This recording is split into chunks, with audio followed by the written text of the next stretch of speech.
Definiremos algunos conceptos básicos e importantes para entender la termodinámica y la transformación de la energía. Entonces, primero definiremos qué es un sistema termodinámico. Entonces, un sistema termodinámico básicamente es una porción de espacio que se aísla con fines de estudio, ¿no? Entonces, toda esta parte pintada de naranja vendría a ser mi sistema. Lo estoy aislando con fines de estudio. Para aislarlo necesito de una superficie llamada frontera, ¿correcto? Entonces, esta es la frontera que me limita los alrededores de mi sistema, ¿correcto? Entonces, este vendría a ser la porción de espacio que contiene una masa de una sustancia en equilibrio que lo voy a aislar con fines de estudio. Básicamente los fines de estudio de la termodinámica es hacer un balance de la energía. Entonces la frontera es la superficie real o imaginaria que limita el sistema con sus alrededores. Si hacemos una analogía con la frontera de un país, entonces esta de acá en el Perú vendría a ser todo este contorno, vendría a ser la frontera que va a limitar lo que es Perú con los alrededores, con los otros países, ¿no?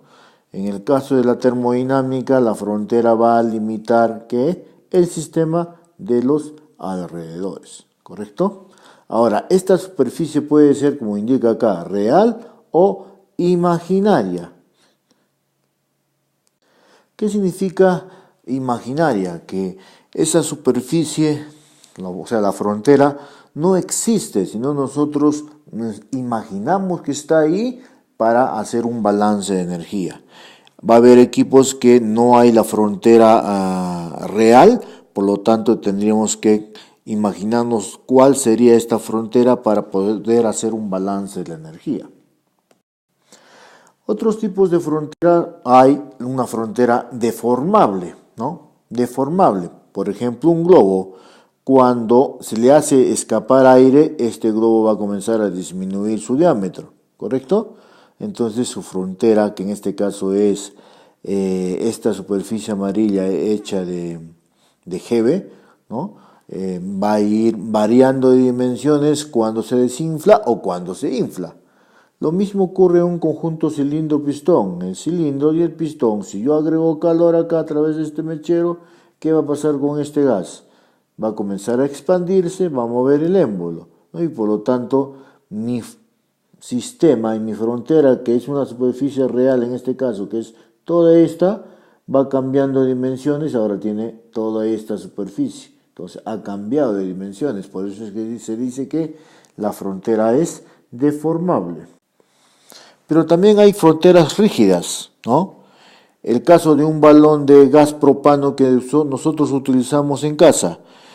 Al abrir esta válvula para prender nuestra cocina, el gas comienza a salir de este balón y la frontera, que es esta superficie punteada, por más gas que salga por esta válvula o que salga del cilindro o del tanque, la frontera no cambia de dimensiones, sigue siendo la misma, ¿no? Pues se llama frontera rígida, ¿no?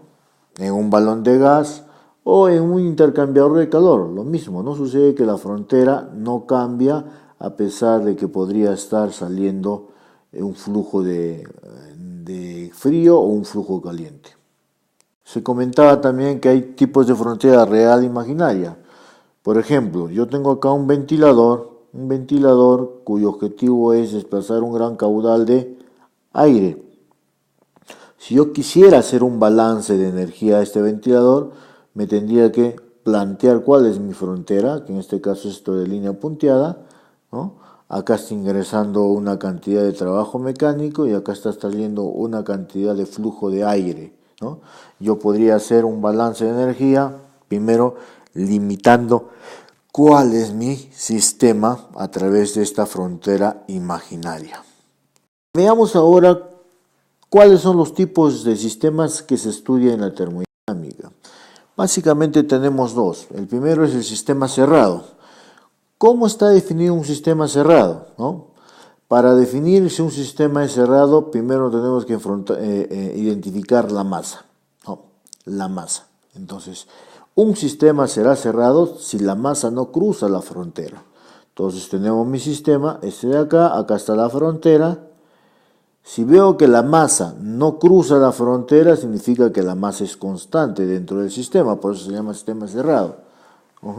Entonces, en este conjunto cilindro-pistón, por más calor que pueda ingresar o que pueda salir, el pistón va a estar subiendo si agrego calor o va a estar bajando si extraigo calor. Pero la masa no escapa del conjunto cilindro-pistón. Por lo tanto, la masa no cruza la frontera. Por lo tanto, este es un sistema cerrado. Lo mismo ocurre con una olla de presión. Antes de que la válvula esta, por efectos de la presión interna, se abra, hasta ese momento esa olla de presión estaría funcionando como un sistema cerrado. ¿Qué pasa cuando la presión es suficientemente alta para vencer el peso de la válvula de seguridad de la olla de presión? A partir de ese momento comienza a salir vapor. Entonces, hasta ese momento sería un sistema cerrado. Entonces, el otro sistema que se conoce es el sistema abierto. ¿Cuándo un sistema es abierto? Cuando la masa cruza la frontera, ¿no? Cuando la masa cruza la frontera. En el ejemplo anterior, cuando el vapor comienza a salir por la válvula superior, a partir de ese momento entonces la olla de presión es un sistema abierto porque la masa está cruzando la frontera. Lo mismo ocurre, por ejemplo, en este dispositivo, ¿no? Podría estar ingresando o saliendo energía, pero lo más importante para definir si es un sistema abierto, tengo que ver si la masa cruza la frontera o no. En este caso la masa está cruzando la frontera, ingresando, y la masa está saliendo del sistema, acá está también cruzando la frontera. Entonces, como la masa cruza la frontera, esto se llama un sistema abierto. Ojo, la masa no necesariamente tiene que estar entrando y saliendo, puede solamente entrar a la frontera. Por ejemplo, inflar un neumático de un automóvil, la masa ingresa, sería un sistema abierto. O desinflar un automóvil solamente, la masa está saliendo, entonces es un sistema abierto. O una bomba de centrífuga en la cual la masa está ingresando y luego está saliendo. Entonces hay un ingreso y una salida de la masa. Entonces una bomba centrífuga es un sistema abierto. Y finalmente, los sistemas adiabáticos. ¿Cuándo se dice que un sistema es adiabático? Cuando el calor no cruza la frontera. Para ello, primero tenemos que definir cuál es la frontera.